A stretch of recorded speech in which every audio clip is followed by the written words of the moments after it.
wabarakatuh. Halo adik-adik sobat kampung dongeng. Ketemu lagi dengan Kak Roro di acara Kampung Dongeng, satu cerita berjuta makna. Gimana nih kabarnya? Sehat semua kan? Alhamdulillah, kita harus senantiasa mengucapkan puji syukur kehadiran Allah Subhanahu wa Ta'ala yang telah memberikan nikmat kesehatan bagi kita semua. Dan jangan lupa ya, kita harus mengucapkan sholawat serta salam juga kepada siapa teman-teman? Kepada baginda Rasulullah Muhammad Sallallahu Alaihi Wasallam yang telah membawa umat manusia dari zaman kegelapan menuju zaman yang terang benderang ini. Nah, di episode kali ini kira-kira cerita apa ya yang akan Kak Rora bawakan? Kali ini Kak Rora akan membawakan cerita dari salah satu sahabat Rasulullah. Ada yang tahu?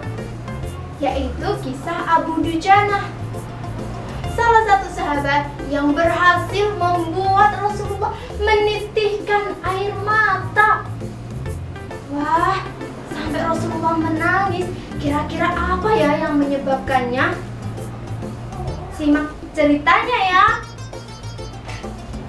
Pada zaman dahulu, terdapat salah satu sahabat Rasulullah. Dia sangat gagah dan berani di medan perang. Berasal dari kabilah Khazraj. Tapi dia berhasil membuat Rasulullah menitikkan air mata. Karena apa? Karena pada suatu ketika Rasulullah sedang menegur Abu Dujanah. Dikarenakan setiap habis sholat subuh, Abu Dujanah langsung pergi pulang meninggalkan masjid tanpa menunggu pembacaan doa dari Rasulullah selesai. Hei Abu Dujanah, ada apa gerangan? Kau tak pernah menungguku selesai membaca doa. Apa hal yang menyebabkan kamu berburu-buru pulang? Apakah kau tidak memiliki permintaan yang ingin kau sampaikan kepada Rabb-Mu? Wahai Rasulullah, ada satu alasan. Apa? Katakanlah. Begini ya Rasulullah, aku berdampingan dengan salah seorang laki-laki. Di dalam halamannya terdapat pohon kurma yang berdiri kokoh, namun daunnya menjuntai ke halamanku. Dan setiap kali angin malam bertiup, kurma-kurma tersebut jatuh ke pekaranganku. Dan ketahuilah ya Rasulullah, hamba ini bukanlah hamba yang beradab. Anakku sering menangis kelaparan. Untuk itu, setiap kali aku habis subuh, aku langsung pulang lalu memunguti kurma-kurma tersebut. Kuhaturkan kepada sang pemiliknya. Dan ada suatu kejadian ya Rasulullah. Suatu ketika aku terlambat pulang ke rumah dan aku mendapati anakku memakan kurma yang jatuh itu. Maka melihat itu aku tak bisa tinggal diam. Ambillah kurma yang ada di dalam mulut anakku. Kumasukkan tanganku dan kurogoh sampai kukeluarkan kurma itu dari dalam perutnya. Aku tak akan membiarkan anakku memakan harta haram, makanan milik orang lain. Meskipun anakku saat itu menangis karena memang saat itu sangat merasa sangat lapar. Ketahuilah, sampai anakku mati pun aku tak akan membiarkan anakku memakan harta haram. Karena aku tahu siksaan yang amat pedih akan menantiku di akhirat kelak ketika aku membiarkan keluargaku memakan harta yang haram. Mendengar kisah tersebut, Rasulullah menangis terharu, menitikkan air mata. Mengatasi hal tersebut, Rasulullah pun bertanya dan mencari tahu siapa pemilik kurma tersebut. Abu Dujanah pun mengatakan bahwa yang memiliki kurma tersebut adalah salah seorang laki-laki yang munafik. Wahai laki-laki, saudagar yang memiliki pohon kurma ini, jualah padaku pohon kurma ini. Aku akan membelinya dengan 10 kali lipat. Di mana pohonnya terbuat dari batu zamrud biru dan daunnya terdapat bidadari yang cantik jelita di setiap pohon dan berjumlah sesuai hitungan buahnya. Lalu laki-laki itu pun menjawab dengan sombongnya, aku tidak akan menjual dengan sistem jatuh tempo. Aku akan menerima tawaranmu saat kamu memberikan uang kontan kepadaku. Tiba-tiba di saat itu ada sahabat Abu Bakar yang lewat dan mendengar hal itu, ia tak bisa tinggal diam, lalu langsung menawar pohon tersebut. Wahai saudagar, biar aku saja yang membeli. Akan aku beri 10 kali lipat dengan varietas yang lebih baik dari pohon milikmu ini. Kemudian diberilah pohon tersebut dan disetujui. Lalu Rasulullah pun mengatakan kepada Abu Bakar, wahai Abu Bakar, akan kutanggung ganti untukmu. Mendengar hal tersebut, Abu Bakar merasa gembira dan Abu Dujanah pun gembira karena pohon tersebut telah menjadi miliknya. Lalu sang laki-laki munafik itu pun berlalu. Dia mengabarkan kepada istrinya, wahai istriku, aku telah mendapatkan untung besar hari ini.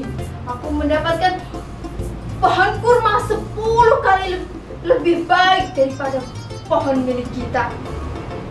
Dan yang harus kamu ketahui adalah pohon kurma yang ada di depan kita itu masih ada di pekarangan kita. Jadi aku akan tetap memakan pohon kurma tersebut dan tetangga itu tak akan aku beri hasilnya. Lalu pada ketika malam, laki-laki tersebut tidur, bermimpi, menikmati tidur dengan tenang. Tapi tahukah teman-teman apa yang terjadi? Keesokan harinya dia bangun, membuka mata dan ingin mengambil kurma-kurma untuk dia panen. Alangkah terkejutnya dia melihat pohon kurma yang semulanya ada di depan pekarangannya itu berpindah tempat, sekarang berada di depan rumah Abu Dujanah. Dia begitu merasa heran, kok bisa? Bagaimana ini bisa terjadi? Untuk itu teman-teman, dari kisah tersebut kita harus belajar bahwa kita tidak boleh serakah. Dan dari Rasulullah telah mengajarkan harus berbuat adil dan bisa menyikapi permasalahan yang ada di penduduknya. Dan satu pelajaran lagi yang bisa kita pelajari dari Abu Dujanah, yakni kita harus senantiasa memiliki hati yang lurus dan jangan pernah memakan harta haram. Jangan pernah mengambil harta milik orang lain. Kita tidak inginkan kita mendapat sisaan yang pedih nantinya. Untuk itu, jagalah diri kita dan keluarga kita dari harta yang haram. Semoga kisah ini bisa bermanfaat untuk kehidupan kita selanjutnya. Sekian cerita dari Kak Roro, kurang lebihnya kakak mohon maaf. Billahi taufiq wal hidayah. Wassalamualaikum warahmatullahi wabarakatuh. Banget 10 menit.